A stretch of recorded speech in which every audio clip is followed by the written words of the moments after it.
Now at 11, as the Eagle Creek fire burns, residents can't go home yet, and neither can the firefighters. We have little pieces of this little city that we've built for them. See how much work goes into running the fire camp at the front lines. Burglars hit several Northeast Portland homes in a matter of minutes. All of this happening within feet of sleeping parents, even a child. You just think you're safe, but you're really not. Seattle's mayor steps down amid more accusations of sexual abuse. He has been lying to everybody. Hear from one of Ed Murray's accusers who says he finally has some relief. After a Portland mosque was tagged with graffiti, advocates say it's more than just vandalism. Plus, plans to get more people into the Willamette. And this is going to be an opportunity to create one more place to get into the river. How soon we could see an underused dock turned into a new swimming spot. Your news starts now. First at 11, a burglar hits at least 3 homes in Northeast Portland. The thief stole valuables, even cars, and at one of the homes, the man came within feet of a sleeping child. KGW's Mike Benner is live outside the Portland Police Bureau with details tonight. This is pretty scary, Mike. Oh, so scary, Joe. Just imagine waking up to a shadowy figure inside your bedroom. One of the places you should feel the safest, but tonight that's not the case for a bunch of people. They are filled with fear. Authorities realize this, and burglary detectives are on the case.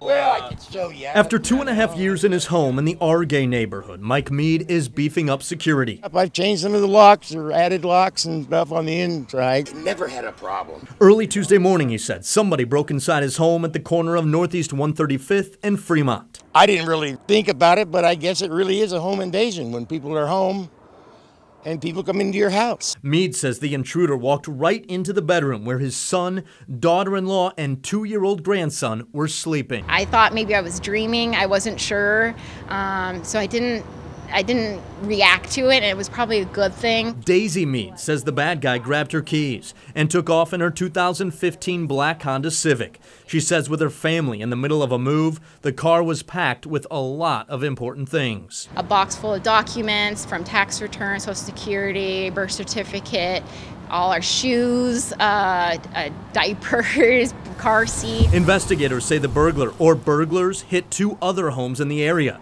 even getting away with a second car that was later dumped. Who knows why they dropped that car off and not ours? Mike Mead doesn't know either, but he does know this. It's stuff. It's stuff. You know, the life is good, because if something had happened to my daughter or my grandson or my son, that would put a whole different take on things. After this close call, he's urging all of his neighbors to double-check the locks on their doors and windows. What else am I going to do? Now, chances are they'll never be around here again. Unfortunately, there's not a great suspect description to pass along at this point, but detectives are asking anyone in the area of Northeast 135th and Fremont with surveillance cameras to check that footage for anything suspicious. Joe, back to you. Thank you, Mike. An Oregon State trooper is expected to be okay after being shot during a traffic stop. This happened on Highway 99 near England Road, south of Cresswell. Oregon State Police say it happened at about 1:30 as the trooper was trying to contact someone in a stolen car. After a brief encounter, they say that person shot the trooper. The trooper was hit in the bulletproof vest and again is expected to be okay. The trooper returned fire, but officers don't believe the suspect was hit. Officers do have a person of interest in custody and don't believe there's any threat to the community. Now to the Eagle Creek fire burning in the Columbia River Gorge. Firefighters are making progress. That fire's burned more than 35,000 acres, but it is now 11% contained. As for recovery, it'll take a while, but the U.S. Forest Service will help nudge it along. The Forest Service will send in assessment teams for surveys on damage as soon as it's safe, and then people will get to work on recovery plans. Today we talked with a watershed ecologist for the Columbia River Intertribal Fish Commission. He grew up in the gorge and says wildfires are destructive, but historically speaking, not unusual. Every 100 to 300 years, there's a really high intensity fire in the area, so it is something that naturally occurs.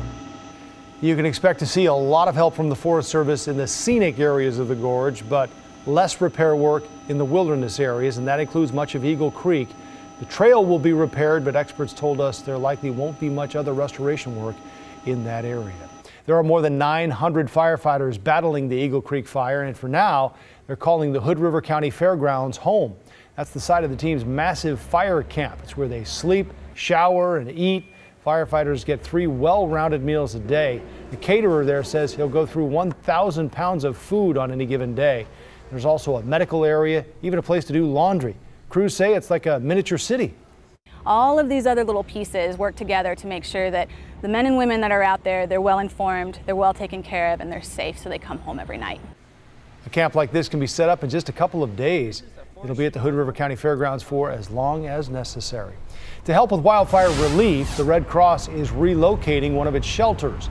The Gresham Shelter at Mount Hood Community College moved to Harvest Christian Church in Troutdale today.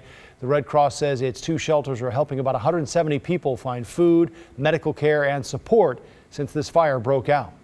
You know, it's not ideal to have to transition, but it's also not uncommon. We work with different shelter partners and we have to work with them and their pre-existing schedules. Mount Hood Community College is starting school, so we need to accommodate their schedule and then make a shift in where we're housing our shelter location because they need use of their facilities. The other shelter is at the Skamania County Fairgrounds in Stevenson, Washington. And we do have some good news from the Archer Mountain fire that's burning on the Washington side of the gorge. Crews there say as of this afternoon, that fire is 70% contained. They told us they're hoping to have it fully contained by the end of shift tonight, but there's no word on that just yet. So far, there's been no change too in any evacuation orders in Skamania County, but certainly some good news tonight. The man police say started 4 wildfires this summer near Bend may be responsible for even more. Police charged 37-year-old Christopher Wilson. He's from Utah. They say 3 of the 4 fires he set were put out quickly, but one of them grew to more than 1,200 acres. They think he could be behind other fires as well. You're asked to call Oregon State Police if you saw his blue Hyundai Sonata near a fire this summer. Today, Seattle Mayor Ed Murray announced his resignation after another person accused him of sexually abusing them years ago. KGW's Catherine Cook talked with one of the mayor's alleged victims, a Portland man who was among the first to step forward. Catherine? Joe, Jeff Simpson hopes the mayor's resignation will help him and other alleged victims to finally be able to move forward. And he hopes a confession from the mayor isn't far behind. I'm just so happy. I'm just so relieved. Jeff Simpson credits his faith for the measure of justice he's longed for since he was a teen. Once again, prayers that have been answered. Simpson says for years he suffered sexual abuse at the hands of Seattle Mayor Ed Murray. Today, Murray resigned from office amid new abuse allegations from a man claiming to be Murray's cousin. I was, on the phone like, what? Who? I knew it. It was the 5th time in as many months that someone accused Murray of sexual abuse, and the 5th time Murray denied any wrongdoing. In a statement, Murray said in part, "While the allegations against me are not true, it is important that my personal issues do not affect the ability of our city government to conduct the public's business." He has been lying to everybody. I don't know what else anybody needs. It's heartbreaking. Janice Simpson hopes anyone who's ever doubted her husband's claims will change their minds and that Murray would change his response. Apologize. Do something, say something to your victims that will help them move on. The pair believes there are more victims out there. We do believe you. And we are here for you. For tonight, Simpson says he'll sleep better than he has in years. I'm a lot better. Thank you, Jesus. He hopes Murray will sleep on this. Ed, do yourself a favor, please, and just admit to what has happened. You know what you have done. It's not a secret anymore. The mayor's official resignation is effective tomorrow evening at 5 o'clock.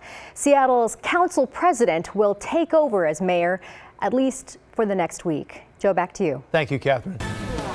Over the weekend, someone spray painted ISIS on a mosque in North Portland. Now a Muslim advocacy group is calling on state and federal leaders to take action. A spokesperson for the Oregon chapter of the Council on American Islamic Relations thinks the vandalism should be investigated as a hate crime. The spokesperson added many of the people who go to this mosque are refugees who fled ISIS terrorists. To leave their home and come to a new country for a chance to build a new home and then be labeled the very thing that they were running away from is quite traumatizing. it's re-traumatizing at the same time. The council says 2017 is on track to be one of the worst years for anti-Muslim hate crimes, adding the first half of the year had 24% more than the same time period last year. Milwaukee police are looking for a missing 19-year-old woman. Mikkel Schlosser suffers from a traumatic brain injury and needs medication. She was last seen at Milwaukee High School, where she's a student, at about 2:15 today. She's 5'5", 145 pounds, and has shoulder-length brown hair. If you see her, call Milwaukee police. A man was arrested after he stole a Frontier Communications van and the driver's cell phone. And deputies say they knew he was the thief thanks to the selfies he took with that stolen phone. The Washington County Sheriff's Office says 34-year-old Eric Fleury stole the van yesterday afternoon and ditched it a few blocks away, but took a phone and a tablet. Deputies say they tracked the stolen phone and found the suspect. When the real owner of the phone unlocked it, they found Fleury had taken selfies holding flowers he had stolen from a roadside memorial.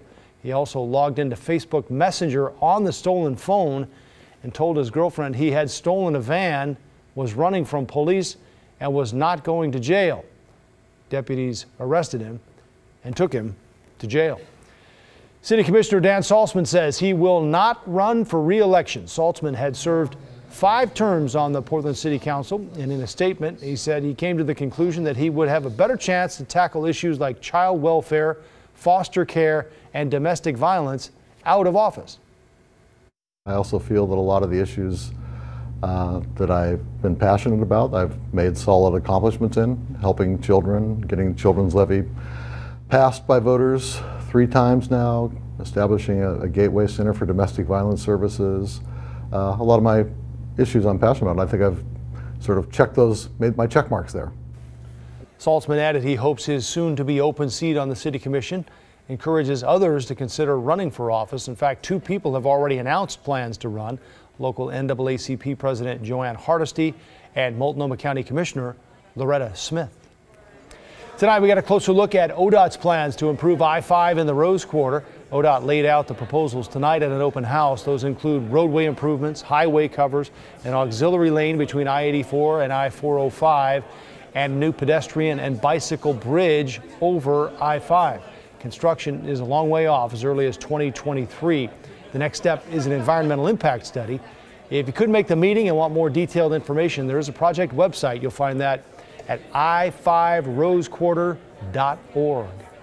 Still ahead, the cleanup continues after Hurricane Irma as some Florida residents return home for the first time. I'll look at the damage and how one Portland woman is helping. Plus, where Portland could see its next dedicated swimming spot on the Willamette River. Well, we could use some water on the fires. This is tonight. This is near real time from the Gorge Fire, the Eagle Creek Fire. Flaring up a bit tonight. We'll check the winds there. We'll check when that rain will finally arrive. It's not too far off.